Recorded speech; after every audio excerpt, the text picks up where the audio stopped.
ಭಾರತ ಹೇಳ್ತಾ ಇದೆ enough is enough. Bharat ಇನ್ನು ಮುಂದೆ ತಣ್ಣಗಿರುವ ಪ್ರಶ್ನೆಯೇ ಇಲ್ಲ ಅಂತ. ಆದ್ರೆ ಪಾಕಿಸ್ತಾನ ತನ್ನ ಪ್ರತಾಪವನ್ನ ನಾಗರಿಕರ ಮೇಲೆ ತೋರಿಸ್ತಾ ಇದೆ. ಭಾರತದ ಗಡಿಯಲ್ಲಿರುವ ಗ್ರಾಮಗಳನ್ನ ಟಾರ್ಗೆಟ್ ಮಾಡಿಕೊಂಡು ಪಾಕಿಸ್ತಾನ ದಾಳಿ ಮಾಡ್ತಾ ಇದ್ದು, ಕಾಶ್ಮೀರದ ಉರಿಯಲ್ಲಿ ಕಾರೊಂದನ್ನ ಟಾರ್ಗೆಟ್ ಮಾಡಿದೆ ಪಾಕ್ ಶೆಲ್ ದಾಳಿಗೆ ಕಾರ್ನಲ್ಲಿದ್ದ ಮಹಿಳೆ ಸಾವಿಗೀಡಾಗಿದ್ದು, ಗಡಿಯ ಉದ್ದಕ್ಕೂ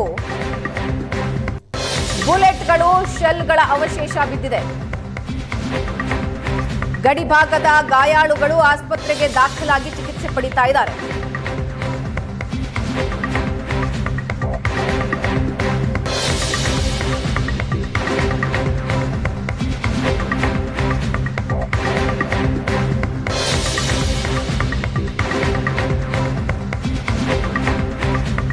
ಕಾರ್ ಮೇಲಾಗಿರೋ ದಾಳಿಯ ವಿಜುವಲ್ಸ್ ನೀವು ನೋಡ್ತಾ ಇದ್ದೀರಾ. ಈ ಕಾರನ್ನ ಗುರಿಯಾಗಿಸಿಕೊಂಡು ದಾಳಿ ಮಾಡಲಾಯಿತು. ಈ ಕಾರ್ನಲ್ಲಿದ್ದ ಮಹಿಳೆ ತಮ್ಮ ಜೀವ ಕಳ್ಕೊಂಡಿದ್ದಾರೆ. ಕಾಶ್ಮೀರದ ಉರಿಯಲ್ಲಿ ಕಾರೊಂದನ್ನ ಟಾರ್ಗೆಟ್ ಮಾಡಿ ಅಟ್ಯಾಕ್ ಮಾಡಲಾಯಿತು.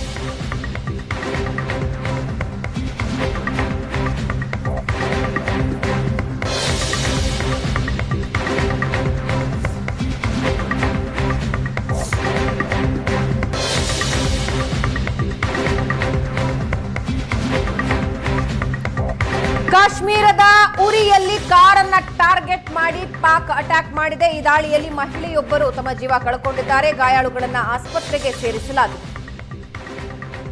ಭಾರತದ ಗಡಿಯಲ್ಲಿರುವ ಜಿಲ್ಲೆಗಳನ್ನ ಟಾರ್ಗೆಟ್ ಮಾಡಿ ಪಾಕಿಸ್ತಾನ ತನ್ನ ದಾಳಿ ಮಾಡ್ತಾ ಇದೆ. ಸಾರ್ವಜನಿಕರನ್ನೇ ಗುರಿಯಾಗಿಸಿ ತನ್ನ ಅಟ್ಯಾಕ್ಗಳನ್ನ ಮಾಡ್ತಾ ಇದೆ. ಭಾರತ ಪ್ರತಿ ದಾಳಿ ನಡೆಸ್ತಾ ಇದ್ದು, ಪಾಕಿಸ್ತಾನದ 16 ನಗರಗಳಿಗೆ ಬಿಸಿ ಮುಟ್ಟಿಸಿದೆ.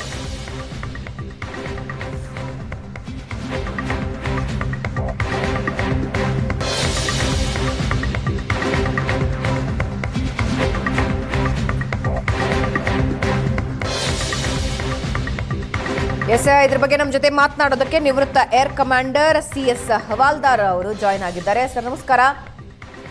ಪ್ರಶಾಂತ್ ನಾತು ನಮ್ಮೊಂದಿಗೆ ಮತ್ತೊಂದು ಸಲ ಜಾಯ್ನ್ ಆಗಿದ್ದಾರೆ. ಹವಾಲ್ದಾರ್ ಸರ್, ಈ ಹಿಂದೆ ಭೂಸೇನೆಯ ಪಾತ್ರ ಬಹಳ ದೊಡ್ಡದಿತ್ತು. ಆದ್ರೆ ಈಗೇನಿದ್ರು ಮಿಸೈಲ್ಗಳು ಮತ್ತು ಡ್ರೋನ್ಗಳು ಮಾತಾಡ್ತಾ ಇವೆ. ಬದಲಾದ ಯುದ್ಧದ ಸನ್ನಿವೇಶನ ಹೇಗೆ ನೋಡ್ತೀರಾ ಸರ್?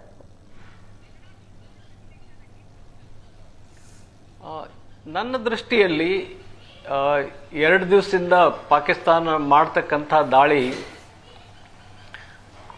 ಬರೀ ಮಿಸೈಲ್, ಡ್ರೋನ್ಸ್ ಮತ್ತು ರಾಕೆಟ್ ಲಾಂಚರ್ಗಳಿಂದ ನಮ್ಮ LOC ಮತ್ತು ಬಾರ್ಡರ್ನಲ್ಲಿ ಇರ್ತಕ್ಕಂಥ ಏರ್ ಬೇಸ್ಗಳ ಮೇಲೆ ಮತ್ತು ಆರ್ಮಿ ಕ್ಯಾಂಪ್ ಮೇಲೆ, ಜೊತೆಗಿರ್ತಕ್ಕಂಥ ಬಾರ್ಡರ್ ವಿಲೇಜ್ ಮೇಲೆ ಮಾಡ್ತಾ ಇದೆ.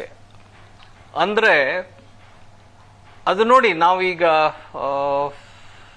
ಬರೀ ಟೆರರಿಸ್ಟ್ ಕ್ಯಾಂಪ್ ಮೇಲೆ ದಾಳಿ ಮಾಡಿ ನಮಗೆ ಪಾಕಿಸ್ತಾನ ಜೊತೆಗೆ ಏನು ದ್ವೇಷ ಇಲ್ಲ, ನಿಮ್ಮ ಸರ್ಕಾರನೂ ನಿಮ್ಮ ದೇಶನೂ ಸುಖವಾಗಿರಲಿ, ನಾವು ನಮ್ಮನ್ನು ಬಿಟ್ಬಿಡಿ, ಈ ಟೆರರಿಸಮ್ ಬಂದ್ ಮಾಡಿ, ನೀವು ಟೆರರಿಸಮ್ ಬಂದ್ ಮಾಡದೇ ಇದ್ರೆ ನಾವು ಹೊಡಿತೀವಿ ಆ ಟೆರರಿಸ್ಟ್ ಅಂತ ಬರೀ ಟೆರರಿಸ್ಟ್ ಟಾರ್ಗೆಟ್ ಮಾಡಿದ್ರು ಕೂಡ ಪಾಠ ಕಲಿಬೇಕಿತ್ತು. ಯಾಕಂದ್ರೆ ನಾವು ಇಂಟರ್ನ್ಯಾಷನಲ್ ಫೋರಮ್ನಲ್ಲೂ ಕೂಡ ಅದೇ ಹೇಳಿದ್ದೀವಿ, ನಮ್ಮ ಟಾರ್ಗೆಟ್ ಏನು ಬರೀ ಟೆರರಿಸ್ಟ್ ಮಾತ್ರ, ಅದನ್ನ ಮಾತ್ರ ನಾವು ತೆಗಿತೀವಿ ಅಂತ. ಅದನ್ನ ತೆಗೆದಿದ್ದೀವಿ ನಾವು. ಅದನ್ನ ಪಾಕಿಸ್ತಾನ ಸರ್ಕಾರ ಕೇಳಬೇಕಿತ್ತು. ಬಟ್ ಪಾಕಿಸ್ತಾನ ಸರ್ಕಾರ ಕೇಳುವಷ್ಟು ಅವರು ಪವರ್ಫುಲ್ ಆಗಿಲ್ಲ. ಯಾಕಂದ್ರೆ ಅಲ್ಲಿ ನಡೆಯೋದೆಲ್ಲ ಜನರಲ್ ಮುನೀರ್ ಆರ್ಮಿ ಹೇಳ್ದಂಗೆ ಪಾಕಿಸ್ತಾನ ಕೇಳುತ್ತೆ, ಪಾಕಿಸ್ತಾನ ಸರ್ಕಾರ ಕೇಳುತ್ತೆ. ಆದ್ರೆ ಜನರಲ್ ಮುನೀರ್ಗೆ ಒಂದು ಮನವರಿಕೆ ಮಾಡಿಕೊಡ್ತೀನಿ ನಾನು. ಯಾರ ಬಲದಿಂದ ಅವನು ಈ ರೀತಿ ಅಗ್ರೆಸಿವ್ ಒಂದು ಪೋಸ್ಚರ್ ತಗೊಂಡಿದ್ದಾನೆ, ಇದು ಬಹಳ ದಿವಸ ನಡೆಯೋದಿಲ್ಲ. ಯಾಕಂದ್ರೆ ಅವನ ಶಕ್ತಿ ನಮ್ಮ ಶಕ್ತಿ ಕಂಪೇರ್ ಮಾಡಿದ್ರೆ ನಾವು ಯಾವ ರೀತಿ ಬಲವಾಗಿ ಇದ್ದೀವಿ ಅನ್ನೋದು ಅವನಿಗೆ ಗೊತ್ತಿದೆ. ಗೊತ್ತಿದ್ರು ಏನೋ ಒಂದು ಹುಚ್ಚಾಟ ಅಂತಾರಲ್ಲ, ಆ ರೀತಿ ಬಾರ್ಡರ್ ಪೋಸ್ಟ್ ಅಲ್ಲಿ ಊರಿಂದ LOC POK ಇಂದ ಹಿಡಿದು LOC ಮೇಲೆಲ್ಲ ದಾಳಿ ಮಾಡ್ತಾ ಇದ್ದಾನೆ. ಇದನ್ನ ಜಗತ್ ಗಮನಿಸ್ತಾ ಇದೆ. ಈವರೆಗೂ ನಾವು ಅಗ್ರೆಸರ್ ಆಗಿಲ್ಲ. ನಾವು ಬರೀ ನಮ್ಮ ಡಿಫೆನ್ಸ್ ಆಸ್ ಅ ರಿಟಾಲಿಯೇಟರಿ ಅಂತಂದ್ರೆ ನಮ್ಮ ರಕ್ಷಣೆನ ನಾವು ಮಾಡ್ಕೋತಾ ಇದ್ದೀವಿ. ಜೊತೆಗೆ ಒಂದು ಸಂದೇಶನೂ ಕಳಿಸ್ತಾ ಇದ್ದೀವಿ ಅವ್ರ ಮೇಲೆ, ಅವ್ರ ಸಿಟಿ ಮೇಲೆ ಅಥವಾ ಪೋರ್ಟ್ ಮೇಲೆ ಅವ್ರ ಟಾರ್ಗೆಟ್ ಮೇಲೆ ನಾವು ಚೆನ್ನಾಗಿ ಉತ್ತರ ಕೊಡ್ತಾ ಇದ್ದೀವಿ. ಇದರಿಂದ ನಾವು ಜಗತ್ತಿಗೆ ಒಂದು ಮೆಸೇಜ್ ಹಾಕ್ತಾ ಇದ್ದೀವಿ, ನೋಡು ನಾವು ಮಾಡೋದು ಮಾಡಿ ಆಯಿತು, ಬಟ್ ಈಗ ನಾವು ಮಾಡ್ತಾ ಇರೋದು ಸೆಲ್ಫ್ ಡಿಫೆನ್ಸ್ನೊಳಗೆ ಮಾತ್ರ. ಬಟ್ ಅವನು ಅಗ್ರೆಸರ್ ಆದರೆ ನಮ್ಮ ಒಂದು ಮಿತಿಯನ್ನು, ತಾಳ್ಮೆಯನ್ನು ಟೆಸ್ಟ್ ಮಾಡ್ತಾ ಇದ್ದಾನೆ. ಯಾವ ರೀತಿ ನಾವು ಕೊಡಬೇಕು ಉತ್ತರ ಅನ್ನೋದನ್ನು ಸರ್ಕಾರ ಬಹುಶಃ ಇವತ್ತು 10 ಗಂಟೆಗೆ ಆಲೋಚನೆ ಮಾಡುತ್ತೆ. ಜೊತೆಗೆ ಅಂತಾರಾಷ್ಟ್ರೀಯ ಕಮ್ಯುನಿಟಿಯಲ್ಲಿ ಕೂಡ ನಾವು ಒಂದು ಪಾಕಿಸ್ತಾನನ ಎತ್ತಿ ಇಟ್ಟು ಅವ್ರಿಗೆ ಹೇಳಬೇಕು ಇವ್ರು ಯಾವ ರೀತಿ ಅಗ್ರೆಸರ್ ಆಗಿದ್ದಾರೆ, ಅದಕ್ಕೆ ನಾವು ತಕ್ಕ ಉತ್ತರ ಕೊಡ್ತೀವಿ ಅಂತ ಹೇಳೋದಲ್ಲದೆ ನಾವು ಈಗ ಡಿಸಿಷನ್ ಟೈಮ್ ಬಂದಿದೆ, ಒಂದು ಅಪರ್ಚುನಿಟಿ ಬಂದಿದೆ. ಅವನ ಪಾಠ ಕಲಿದೇ ಇದ್ರೆ we should hit him hard where it hertz the most ಅಂತೀವಿ ನಾವು, ಆರ್ಮಿಯವರು ಅಥವಾ ಮಿಲಿಟರಿ ಅವರು, ಏರ್ಫೋರ್ಸ್ನವರು. ಇವತ್ತು ನಮ್ಮ ಸೇನೆ ಇಷ್ಟೊಂದು ಬಲವಾಗಿದೆ, air force high technology aerospace power ಆಗಿದೆ, ಜೊತೆಗೆ ನೇವಿ 1971 ಇಟ್ಕೊಂಡು ಇಲ್ಲಿವರೆಗೂ ಇಷ್ಟೊಂದು ಬಲಾಢ್ಯವಾಗಿದೆ. ನಾವು ಅವ್ರಿಗೆ 3 ಕಡೆಯಿಂದ ಪೆಟ್ಟು ಕೊಡೋ ಸ್ಥಿತಿ ಬಂದಿದೆ, ಕೊಡಬೇಕು ಅಂತ ನನ್ನ ಅಭಿಪ್ರಾಯ. ನೋಡೋಣ 10 ಗಂಟೆ ಆದ್ಮೇಲೆ ಸರ್ಕಾರ ಏನ್ ನಿರ್ಧಾರ ಮಾಡುತ್ತೆ. ರೈಟ್ ಸರ್, ವಾಪಸ್ ಬರ್ತೀನಿ. ಆಪರೇಷನ್ ಸಿಂಧೂರ 3.0ಗೆ ರೆಡಿ ಆಯ್ತಾ ಭಾರತ? ರಾಜನಾಥ್ ಸಿಂಗ್ ನೇತೃತ್ವದಲ್ಲಿ ಹೈ ವೋಲ್ಟೇಜ್ ಸಭೆ ಇವತ್ತು. ಸೇನಾ ಮುಖ್ಯಸ್ಥರ ಜೊತೆ ರಾಜನಾಥ್ ಸಿಂಗ್ ಮೀಟಿಂಗ್ ಇರುತ್ತೆ. 3 ಸೇನಾ ಮುಖ್ಯಸ್ಥರ ಜೊತೆ ರಾಜನಾಥ್ ಸಿಂಗ್ ಸಭೆ ನಡೆಸೋರಿದ್ದಾರೆ. ಸಿಡಿಎಸ್ ಮತ್ತು 3 ಸೇನಾ ಮುಖ್ಯಸ್ಥರ ಜೊತೆ ಸಭೆ ಇರುತ್ತೆ. ಪಾಕಿಸ್ತಾನದ ಮೇಲೆ ಮತ್ತಷ್ಟು ದಾಳಿಗೆ ಭಾರತ ಪ್ಲಾನ್ ಮಾಡುತ್ತಾ?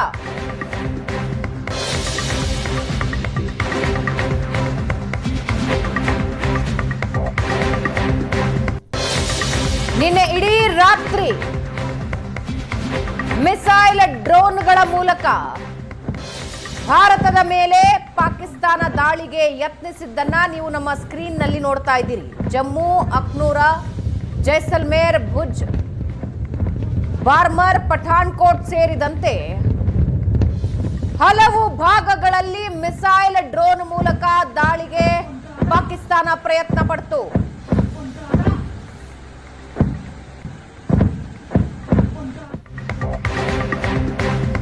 ಇಲ್ಲಿವರೆಗೆ ಬಂದಿರೋ ಮಾಹಿತಿ ಪ್ರಕಾರ ಪಾಕಿಸ್ತಾನದ ಎಲ್ಲ 50 ಡ್ರೋನ್ಗಳನ್ನ ಧ್ವಂಸ ಮಾಡಲಾಗಿದೆ. ಡ್ರೋನ್ ಬಳಸಿ ಭಾರತಕ್ಕೆ ನುಗ್ಗೋದಕ್ಕೆ ಪಾಕ್ ವಿಫಲ ಯತ್ನ ನಡೆಸಿತ್ತು. ಅಧಿಕೃತವಾಗಿ ಸೇನೆಯಿಂದ ಸಿಕ್ಕಿರೋ ಮಾಹಿತಿಯ ಪ್ರಕಾರ 50 ಡ್ರೋನ್ ಹಾರಿಸಿತ್ತು ಪಾಕಿಸ್ತಾನ ಸೇನೆ. ಪಾಕಿಸ್ತಾನದಿಂದ ಮತ್ತೆ ಭಾರತದ ಮೇಲೆ ದಾಳಿಯ ಯತ್ನ ನಡೆಯುತ್ತೆ. ಎಲ್ಲ ಡ್ರೋನ್ಗಳನ್ನ ಭಾರತದ ಏರ್ ಡಿಫೆನ್ಸ್ ಸಿಸ್ಟಮ್ ಈಗಾಗಲೇ ಧ್ವಂಸ ಮಾಡಿದೆ. ಡ್ರೋನ್ಗಳನ್ನ ಹೊಡೆದು ಉರುಳಿಸಿದೆ ಏರ್ ಡಿಫೆನ್ಸ್ ಸಿಸ್ಟಮ್ S-400.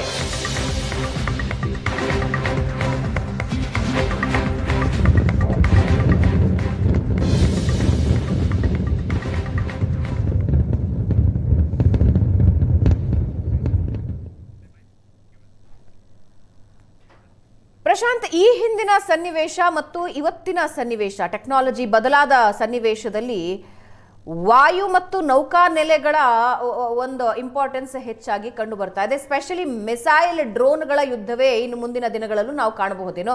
ಅದಕ್ಕೆ ಉದಾಹರಣೆ ಭಾರತ ಪಾಕ್ ನಡುವಿನ ಯುದ್ಧದಲ್ಲಿ ನೋಡ್ತಾ ಇದ್ದೀವಿ. ನೋಡಿ, ಬರೀ ಭಾರತ ಪಾಕಿಸ್ತಾನ ಅಲ್ಲ, ಕಳೆದ 3-4 ವರ್ಷಗಳಲ್ಲಿ ನಡೆದಿರ್ತಕ್ಕಂಥ ಎಲ್ಲ ಯುದ್ಧಗಳನ್ನು ನೀವು ತೆಗೆದುಕೊಳ್ಳಿ. ಹಮಾಸ್ ಇಸ್ರೇಲ್ ಮೇಲೆ ನಡೆಸಿರ್ತಕ್ಕಂಥ ದಾಳಿ, ಅದಕ್ಕೆ ಪ್ರತಿಯಾಗಿ ಇಸ್ರೇಲ್ ನಡೆಸ್ತಕ್ಕಂಥ ಡ್ರೋನ್ ಅಟ್ಯಾಕ್ಗಳು, ರಷ್ಯಾ ಮತ್ತು ಉಕ್ರೇನ್ನಲ್ಲೂ ಕೂಡ ನಿಶ್ಚಿತವಾಗಿ ಅಲ್ಲಿನ ಭೂಸೇನೆ ಉಕ್ರೇನನ್ನು ವಶಪಡಿಸ್ಕೊಳ್ತಕ್ಕಂಥ ಪ್ರಯತ್ನ ಮಾಡ್ತು. ಆದರೆ air attack was Paramount and crucial. ಇಲ್ಲೂ ಕೂಡ ನಡೀತಾ ಇರತಕ್ಕಂಥದ್ದು ಆ ಏರ್ ಸುಪೀರಿಯಾರಿಟಿಯನ್ನು ಪ್ರದರ್ಶಿಸ್ತಕ್ಕಂಥ ಒಂದು ಪ್ರಯತ್ನ. ಯಾಕಂದರೆ ಯಾವಾಗ ಪಾಕಿಸ್ತಾನ್ ಪದೇ ಪದೇ ಭಾರತದಲ್ಲಿ ಈ ರೀತಿಯ ಕ್ರಾಸ್ ಬಾರ್ಡರ್ ಟೆರರಿಸಮನ್ನು ಆರಂಭಿಸ್ತೋ, ಆಗ ಮೊದಲ ಬಾರಿ ನನಗನ್ಸುತ್ತೆ 2019ರಲ್ಲಿ ನಾವು ಏರ್ ಸ್ಟ್ರೈಕನ್ನು, ಅಂದರೆ 1971ರವರೆಗೆ ಬಿಟ್ಬಿಡಿ, 48, 65 ಮತ್ತು 71ರ ಯುದ್ಧಗಳು ಬೇರೆ ಕಾಲಘಟ್ಟಗಳಲ್ಲಿ ನಡೆದಿರ್ತಕ್ಕಂಥ ಯುದ್ಧಗಳು. ನೀವು ಹೇಳಿದಂತೆ ಭೂಸೇನೆ, ಯಾಕಂದರೆ ನಾವು 90,000 ಪಾಕಿಸ್ತಾನದ ಸೈನಿಕರನ್ನು ಸೆರೆಯಾಗಿ ಹಿಡಿದಿದ್ವಿ. ಸಿಮ್ಲಾ ಅಗ್ರಿಮೆಂಟ್ ಬೇಸಿಕಲಿ ಇದ್ದದ್ದೇ ಒಂದು ರೀತಿಯ ಸೀಸ್ ಫೈರ್ ಮತ್ತು ಜೊತೆಗೆ 90,000 ಸೈನಿಕರನ್ನು ವಾಪಸ್ ಕೊಡ್ತಕ್ಕಂಥ ಒಂದು ಅಗ್ರಿಮೆಂಟ್. ಆದರೆ ಈಗ ಪರಿಸ್ಥಿತಿ ಬದಲಾಗಿದೆ. ಟೆಕ್ನಾಲಜಿ ಕಾರಣದಿಂದ ಮಿಸೈಲ್ಸ್ಗಳು, ಡ್ರೋನ್ಗಳನ್ನು ರಾಕೆಟ್ಗಳ ಮುಖಾಂತರ ದಾಳಿಯನ್ನು ಮಾಡ್ತಕ್ಕಂಥದ್ದು. ಯಾಕಂದರೆ 7ರ ಬೆಳಗ್ಗೆ ಒಂದು ರೀತಿಯಾಗಿರ್ತಕ್ಕಂಥ ಪಾಕಿಸ್ತಾನ್ ವಾಸ್ ಇನ್ ಪ್ಯಾನಿಕ್.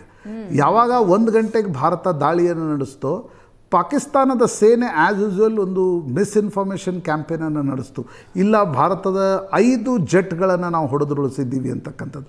ನಂತರ ಗೊತ್ತಾಯಿತು ಭಾರತದ ವಾಯುಸೇನೆ ಏನು ಬ್ರೀಚ್ ಮಾಡಿ ಪಾಕಿಸ್ತಾನದ ಒಳಗಡೆ ಹೋಗಿರಲಿಲ್ಲ.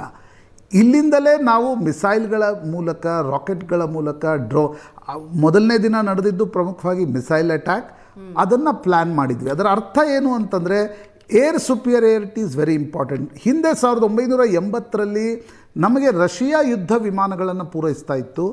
America was with Pakistan. ನಾವು ಕೂಡ F-16 ವಿಮಾನವನ್ನು, F-21 ಅಮೇರಿಕಾದ ಕಡೆಯಿಂದ ಕೇಳಿದಾಗ ಅಮೇರಿಕಾ ನಮಗೆ ಆ ವಿಮಾನಗಳನ್ನು ಪೂರೈಸಿರಲಿಲ್ಲ. F-16 ಪಾಕಿಸ್ತಾನಕ್ಕೆ ಕೊಟ್ಟಿದ್ದರಿಂದ ಪಾಕಿಸ್ತಾನ್ಗೆ ಅನಿಸ್ತಾ ಇತ್ತು ನಮ್ಮ ಬಳಿ ಏರ್ ಸುಪೀರಿಯಾರಿಟಿ ಇದೆ, ಯಾಕಂದರೆ ಅಮೇರಿಕಾದ ವಿಮಾನಗಳಿವೆ ಅಂತಕ್ಕಂಥದ್ದು. ಅದು 2019ರಲ್ಲೂ ಕೂಡ ಅದನ್ನು ನ್ಯೂಟ್ರಲೈಸ್ ಮಾಡ್ತಕ್ಕಂಥ ಪ್ರಯತ್ನವನ್ನು ಭಾರತ ಮಾಡ್ತು. ಕಳೆದ 48 ಗಂಟೆಗಳ ಒಟ್ಟಾರೆ ಬೆಳವಣಿಗೆಗಳನ್ನು ನೋಡಿದಾಗ ಭಾರತದ ಮಿಲಿಟ್ರಿ ಸಾಮರ್ಥ್ಯ ಏನು, ಏರ್ ಸುಪೀರಿಯಾರಿಟಿ ಏನು, ಏರ್ ಡಿಫೆನ್ಸ್ ಮೆಕ್ಯಾನಿಸಮ್ನ ಆ್ಯಕ್ಚುಯಲ್ ಸಾಮರ್ಥ್ಯ ಏನು ಅಂತಕ್ಕಂಥದ್ದು ಒಂದು ರೀತಿ ಪರೀಕ್ಷೆಗೆ ಒಡ್ಡಿದಂತಾಗಿದೆ. ಏರ್ ಡಿಫೆನ್ಸನ್ನು ಅಂದರೆ ನೀವು ಚೈನಾದ ಏರ್ ಡಿಫೆನ್ಸ್ ಮತ್ತು ಭಾರತದ ಬಳಿ ಇರತಕ್ಕಂಥ ಏರ್ ಡಿಫೆನ್ಸ್ಗಳ ಆ್ಯಕ್ಚುಯಲ್ ಡಿಫ್ರೆನ್ಸ್ ಏನು ಅಂತಕ್ಕಂಥದ್ದು ಕಣ್ಣಿಗೆ ಕಾಣುವಂತಿದೆ. 16 ಅಟ್ಯಾಕ್ಗಳನ್ನು ಭಾರತ ನ್ಯೂಟ್ರಲೈಸ್ ಮಾಡ್ತು. ಪಾಕಿಸ್ತಾನದ ಮಾಧ್ಯಮ ಹೇಳ್ತಾ ಇವೆ ಸಾಕಷ್ಟು ಮಿಸೈಲ್ಗಳು, ಡ್ರೋನ್ಗಳು ಮತ್ತು ರಾಕೆಟ್ಗಳು ಬಂದು ರಾವಲ್ಪಿಂಡಿ, ಲಾಹೋರ್, ಸಿಯಾಲ್ಕೋಟ್ದಂಥ ನಗರದಲ್ಲಿ ಬಂದು ಬಿದ್ದಿವೆ, ಅಟ್ಯಾಕ್ನಲ್ಲಿ ಬಂದು ಬಿದ್ದಿವೆ ಅಂತಕ್ಕಂಥದ್ದನ್ನು ಪಾಕಿಸ್ತಾನದ ಮಾಧ್ಯಮಗಳೇ ಒಪ್ಪಿಕೊಳ್ತಾ ಇವೆ. ಅದರ ಅರ್ಥ ಏನು ಅಂತಂದರೆ ಏರ್ ಡಿಫೆನ್ಸ್ ಏನಿದೆ that place A major role in ಈ ಹೊಸ ವಾರ್ಫೇರ್ನಲ್ಲಿ. ಅದರ ಒಂದು ಪಾತ್ರ ಬಹಳ ದೊಡ್ಡದಿದೆ ಅಂತಕ್ಕಂಥದ್ದು. ಅದರಲ್ಲಿ ಭಾರತ ಇಲ್ಲಿಯವರೆಗೆ ಸುಪೀರಿಯಾರಿಟಿಯನ್ನು ಮೆರಿತಾ ಇದೆ. ಭಾವನಾ, ಪ್ರಶಾಂತ್, ಶಸ್ತ್ರಾಸ್ತ್ರಗಳು ಮತ್ತು ವಿಮಾನಗಳು ಏನೇನು ಸವಲತ್ತುಗಳಿವೆಯೋ ಅದು ಒಂದು ಕಡೆ, ಮತ್ತು ನಾಯಕತ್ವ ಬಹಳ ಮುಖ್ಯ ಪಾತ್ರವನ್ನು ವಹಿಸುತ್ತೆ. ಯಾವುದೇ ದೇಶದ ನಾಯಕತ್ವ ಬಹಳ ಮುಖ್ಯ ಪಾತ್ರವನ್ನು ವಹಿಸುತ್ತೆ. ಇಷ್ಟೂ ವರ್ಷದ ಇತಿಹಾಸನ ನೀವು ನೋಡಿದ್ದೀರಾ. ಪಾಕಿಸ್ತಾನಕ್ಕೆ ಇರೋದ್ರಲ್ಲಿ ಸರಿಯಾದ ನಾಯಕ ಯಾರಾಗಿದ್ರು ಅಂದರೆ ಪಾಕಿಸ್ತಾನದ ಅರ್ಥವ್ಯವಸ್ಥೆಯನ್ನು ಅರ್ಥ ಮಾಡಿಕೊಂಡು, ರಾಜಕೀಯ ಚಿತ್ರಣನ ಅರ್ಥ ಮಾಡಿಕೊಂಡು, ಭಾರತದೊಂದಿಗಿನ ಸಂಬಂಧನ ಅರ್ಥ ಮಾಡಿಕೊಂಡ ನಾಯಕ ಯಾರಾದರೂ ಇದ್ರಾ? ಅಥವಾ ಎಂದಿನಂತೆಯೇ ಸೇನೆಗಾಗಲಿ ಅಥವಾ ರಾಜಕೀಯ ಪಕ್ಷಗಳಿಗಾಗಲಿ ಭಾರತನ ವಿರೋಧಿಸೋದು, ಭಾರತದ ವಿರುದ್ಧದ ಯುದ್ಧವೇ ನಮ್ಮ ಟ್ರಂಪ್ ಕಾರ್ಡ್ ಅಂತ ಎಲ್ಲ ನಾಯಕರು ಅಂದುಕೊಂಡಿದ್ರ? Who was a little ಮಚ್ಯೂರ್ಡ್? ನೋಡಿ, ಈ ರೀತಿಯಾಗಿರ್ತಕ್ಕಂಥ ಯುದ್ಧದ ಸಂದರ್ಭದಲ್ಲಿ ಈಗ ಪಾಕಿಸ್ತಾನದ ನಾಯಕತ್ವಕ್ಕಿಂತ ಭಾರತದ ನಾಯಕತ್ವ ಹೇಗೆ ವರ್ತಿಸ್ತಾ ಇತ್ತು ಅನ್ನೋದು ಭಾಳ ಮುಖ್ಯ ಆಗುತ್ತೆ. 1947-48ರಲ್ಲೇ ಸ್ವತಂತ್ರ ಪಾರ್ಟಿಷನ್ನ ಸಂದರ್ಭದಲ್ಲಿ ಮಹಾರಾಜ ಹರಿಸಿಂಗ್ ಕೇಳಿಕೊಂಡ್ರು, ನಮಗೆ ಸೇನೆಯನ್ನು ಕಳಿಸಿ ನಾನು ಸಹಿ ಮಾಡಲಿಕ್ಕೆ ತಯಾರಿದ್ದೀನಿ, ಕಾಶ್ಮೀರ್ ಇಲ್ಲಾಂದರೆ ಪಾಕಿಸ್ತಾನದ ಪಾಲಾಗತ್ತೆ ಅಂತಕ್ಕಂಥದ್ದು. ಇಲ್ಲ, ನೀವು ಸಹಿ ಮಾಡಿದ ನಂತರ ನಾವು ಕಳಿಸ್ತೀವಿ ಅನ್ನುವ ಕಾರಣಕ್ಕೋಸ್ಕರ ಕೃಷ್ಣ ಮೆನನ್ರನ್ನು ಕಳಿಸಲಾಯಿತು. ಹರಿಸಿಂಗ್ ಸಹಿ. ಆ 24 ಗಂಟೆಗಳು ಕ್ರೂಷಿಯಲ್ಲಾಗಿ ದೊರಕಿದ್ರೆ ನಮ್ಮಿಂದ POK ಪಾಕಿಸ್ತಾನಕ್ಕೆ ಹೋಗ್ತಾ ಇರತಕ್ಕಂಥ ಪ್ರಶ್ನೆಯೇ ಇರ್ತಿರಲಿಲ್ಲ. 65ರ ಯುದ್ಧದ ನೋಡಿ, 65-71 ಅದು ವೆರಿ ಸಿಗ್ನಿಫಿಕೆಂಟ್. ಯಾಕಂದರೆ ಲಾಲ್ ಬಹದ್ದೂರ್ ಶಾಸ್ತ್ರಿ ಮತ್ತು ಇಂದಿರಾ ಗಾಂಧಿ ತೋರಿಸಿರ್ತಕ್ಕಂಥ ಒಂದು ಮ್ಯಾಚುರಿಟಿ ಆ್ಯಂಡ್ ಮತ್ತು ಲೀಡರ್ಶಿಪ್ ಏನಿತ್ತು ಅದು ಪಾಕಿಸ್ತಾನಕ್ಕೊಂದು ಬಿಗ್ ಬ್ಲೋ ಆಗಿತ್ತು. ಯಾಕಂದರೆ ನಾವು 1000 ಗಾಯಗಳನ್ನು ನಿಮ್ಮ ಮೇಲೆ ಮಾಡ್ತೀವಿ ಅಂತಕ್ಕಂಥದ್ದನ್ನು ಏನು ಪಾಕಿಸ್ತಾನ ಪದೇ ಪದೇ ಹೇಳ್ತಾ ಇತ್ತು. 65 ಮತ್ತು 71ರ ಯುದ್ಧಗಳಲ್ಲಿ ಭಾರತದ ಗೆಲುವೇನಿತ್ತು ಅದು ಒಂದು ಪ್ರಮುಖವಾಗಿರ್ತಕ್ಕಂಥ ಹೊಡೆತವನ್ನು ಪಾಕಿಸ್ತಾನಕ್ಕೆ ಕೊಟ್ಟಿತ್ತು. ಬಟ್ ನಮ್ಮ ಸ್ಟ್ಯಾಂಡ್ 71ರ ನಂತರ ಏನಾಯಿತು ಅದು ಭಾಳ ಮುಖ್ಯ ಆಗುತ್ತೆ. ನಮ್ಮ ಪೊಲಿಟಿಕಲ್ ವಿಲ್ ಏನಾಯಿತು ಅನ್ನೋದು ಭಾಳ ಮುಖ್ಯ ಆಗುತ್ತೆ. ನಾವು ಪದೇ ಪದೇ ನಾವು ಯಾವ ರೀತಿಯಾಗಿದ್ವಿ 2016ರ ಸರ್ಜಿಕಲ್ ಸ್ಟ್ರೈಕ್ವರೆಗೆ ಅಂತಂದರೆ ಪಾಕಿಸ್ತಾನ ಒಂದು ಕ್ರಾಸ್ ಬಾರ್ಡರ್ ಟೆರರಿಸಮ್ನ ನಡೆಸುತ್ತೆ. ಭಾರತದ ನೆಲದಿಂದಲೇ ಪಾಕಿಸ್ತಾನ ಒಂದು ಆರ್ಕೆಸ್ಟ್ರೇಟೆಡ್ ಕ್ಯಾಂಪೇನನ್ನು ನಡೆಸುತ್ತೆ. ಪಂಡಿತರನ್ನು ಜಮ್ಮು ಮತ್ತು ಕಾಶ್ಮೀರ ಭಾಗದಿಂದ ಹೊರ ಹಾಕ್ತಕ್ಕಂಥ, ಅಂದರೆ ಅಲ್ಲಿನ ಮೂಲ ನಿವಾಸಿಗಳನ್ನು ಹೊರಗೆ ಹಾಕ್ತಕ್ಕಂಥ ಒಂದು ಪ್ರಯತ್ನ ನಡೆಯುತ್ತೆ. ನಾವು ಹೋಗಿ ಅರ್ಜಿಯನ್ನು ವಿಶ್ವಸಂಸ್ಥೆಯ ಬಳಿ ಹಿಡ್ಕೊಂಡು ಕುಳ್ತಿದ್ವಿ. ಅಂದರೆ ಪಾಕಿಸ್ತಾನ ಪದೇ ಪದೇ ಒಂದು ರೀತಿಯ ಬುಲಿಯನ್ನು ಮಾಡ್ತಾ ಇತ್ತು. ನಾವು ಹೋಗಿ ವಿಶ್ವಸಂಸ್ಥೆಯಲ್ಲಿ ಅರ್ಜಿದಾರರಾಗಿ ಕುಳ್ತಾ ಇದ್ವಿ. UN ಸೆಕ್ಯೂರಿಟಿ ಕೌನ್ಸಿಲ್ ಎದುರುಗಡೆ ನಾವು ಅರ್ಜಿದಾರರಾಗಿದ್ವಿ. ವಿಟೋ ಪವರನ್ನು ಹೊಂದಿರತಕ್ಕಂಥ ಅಮೇರಿಕಾ ಮತ್ತು ಚೈನಾಗಳು ಆಗ ಪಾಕಿಸ್ತಾನದ ಪರವಾಗಿ ನಿಲ್ತಾ ಇದ್ವು. ಅಮೇರಿಕಾ ಮತ್ತು ವೆಸ್ಟರ್ನ್ ದೇಶಗಳು ನೋಡಿ, ಇವತ್ತು ಅದನ್ನು ನೆನಪಿಸ್ಕೊಳ್ಳುವ ಸಮಯ ಹೌದೋ ಅಲ್ವೋ, ಆದರೆ ಇಡೀ ಒಂದು ಪಾಕಿಸ್ತಾನ್ ಗ್ಲೋಬಲ್ ಟೆರರ್ ಹಬ್ ಆಗಿದ್ದು ಯಾರ ಕಾರಣಕ್ಕೋಸ್ಕರ? ಅದನ್ನು ಪಾಕಿಸ್ತಾನದ ರಕ್ಷಣಾ ಸಚಿವರೇ ಮೊನ್ನೆ ಹೇಳಿದರು, we done very dirty things for west ಅಂತಕ್ಕಂಥದ್ದು. ಅದರ ಅರ್ಥ ಏನು? ಸೋವಿಯತ್ ಯೂನಿಯನ್ನ ಕಾರಣದಿಂದ, ಸೋವಿಯತ್ ಯೂನಿಯನ್ ವಿರುದ್ಧ ಅಮೇರಿಕಾ ಶಸ್ತ್ರಾಸ್ತ್ರಗಳನ್ನು ಮುಜಾಹಿದೀನ್ಗಳಿಗೆ ಪೂರೈಸಿದ್ದೇ ಪಾಕಿಸ್ತಾನದಲ್ಲಿ. ಒಸಾಮಾ ಬಿನ್ ಲಾಡೆನ್ ಕೈಯಲ್ಲಿ ಶಸ್ತ್ರಾಸ್ತ್ರಗಳು ಬಂದು ಅವು ಕಾಶ್ಮೀರಕ್ಕೆ ಬಂದಿದ್ದೇ ಅಮೇರಿಕಾ ಮತ್ತು ಪಾಶ್ಚಿಮಾತ್ಯ ರಾಷ್ಟ್ರಗಳ ಕಾರಣದಿಂದ. ಹೀಗಿರ್ತಕ್ಕಂಥ ಒಂದು ಸಂದರ್ಭದಲ್ಲಿ ಪಾಕಿಸ್ತಾನಕ್ಕೆ ಒಂದು ರೀತಿ ಗ್ಲೋಬಲ್ ಸಪೋರ್ಟ್ ಅಂತಿರೋ, ಒಂದು ರೀತಿ ಗ್ಲೋಬಲ್ ಲಿವರೇಜ್ ಅಂತಿರೋ ಅದು ಸಿಗ್ತಾ ಹೋದ ಕಾರಣದಿಂದಲೇ ಪಾಕಿಸ್ತಾನ್ ಇಷ್ಟು ಸುದೀರ್ಘವಾಗಿರ್ತಕ್ಕಂಥ ಅವಧಿಯವರೆಗೆ ನಮ್ಮ ಮೇಲೆ ದಾಳಿಗಳನ್ನು ನಡೆಸಲಿಕ್ಕೆ ಶುರು ಮಾಡ್ತು. ಆದರೆ 2016ರಿಂದ ನೋಡಿ, ನೀವು ಕೇಳ್ತಾ ಇದ್ರಿ ಪಾಕಿಸ್ತಾನದಲ್ಲಿ ಮ್ಯಾಚೂರ್ಡ್ ಯಾರು ಅಂತ. ನೋಡಿ, ಯಾವಾಗ ಯಾವ ಒಂದು ಪ್ರಜಾಪ್ರಭುತ್ವ ರಾಷ್ಟ್ರದಲ್ಲಿ ಜನರಿಂದ ಆಯ್ಕೆಯಾಗಿರ್ತಕ್ಕಂಥ ನಾಯಕರು ಬಂದಿರ್ತಾರೋ ಆ ಸಂದರ್ಭದಲ್ಲಿ ಅವರ ಒಂದು ಲಕ್ಷ್ಯ ಬೇರೆ ಇರುತ್ತೆ. ನವಾಜ್ ಶರೀಫ್ ತಗೊಳ್ಳಿ, ಬೆಂಜೀರ್ ಭುಟ್ಟೋ ತಗೊಳ್ಳಿ, ಆ ಸಂದರ್ಭ. ಆದರೆ 77 ವರ್ಷಗಳಲ್ಲಿ 33 ವರ್ಷಗಳ ಕಾಲ ಪಾಕಿಸ್ತಾನ್ ಮಾರ್ಷಿಯಲ್ ರೂಲಲ್ಲಿದೆ, ಸೇನಾ ರೂಲ್ನಲ್ಲಿ 33 ವರ್ಷಗಳ ಕಾಲ ಕಳೆದಿದೆ. ಅದು ಅಯೂಬ್ ಖಾನ್ರಿಂದ ಹಿಡಿದು ಬಹುತೇಕ ಇವತ್ತಿನ ಅಸೀಂ ಮುನೀರ್ವರೆಗೆ ಸೇನೆ ಪಾಕಿಸ್ತಾನವನ್ನು ಕಂಟ್ರೋಲ್ ಮಾಡ್ತಕ್ಕಂಥ ಪ್ರಯತ್ನವನ್ನು ಮಾಡಿದೆ.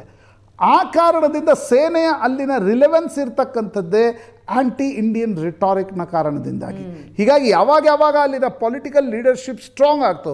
ಫಾರ್ ಎಕ್ಸಾಂಪಲ್ ಇಮ್ರಾನ್ ಖಾನ್ 2019ರಲ್ಲಿ ಭಾರತ ಪಾಕಿಸ್ತಾನಕ್ಕೆ ಒಂದು ಎಚ್ಚರಿಕೆಯನ್ನು ಕೊಡ್ತು, ಅಭಿನಂದನ್ ವರ್ತಮಾನರನ್ನು ಕಳಿಸದೆ ಹೋದರೆ ನಾವು ಅಟ್ಯಾಕ್ ಮಾಡ್ತೀವಿ ಅಂತಕ್ಕಂಥದ್ದು.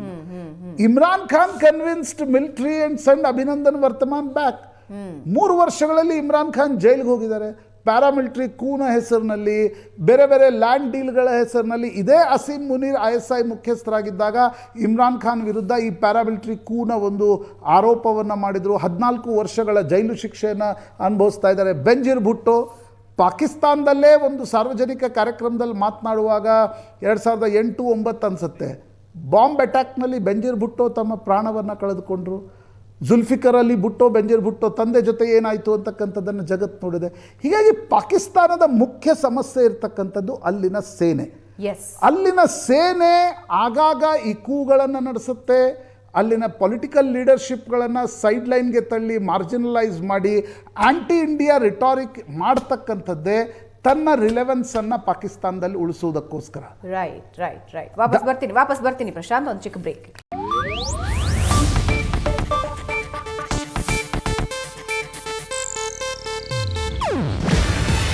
ಇದು ಏಷ್ಯಾನೆಟ್ ನ್ಯೂಸ್ ನೆಟ್ವರ್ಕ್ ಪ್ರಸ್ತುತಿ. ನೀವು ನೋಡ್ತಿದ್ದೀರಾ ಏಷ್ಯಾನೆಟ್ ಸುವರ್ಣ ನ್ಯೂಸ್.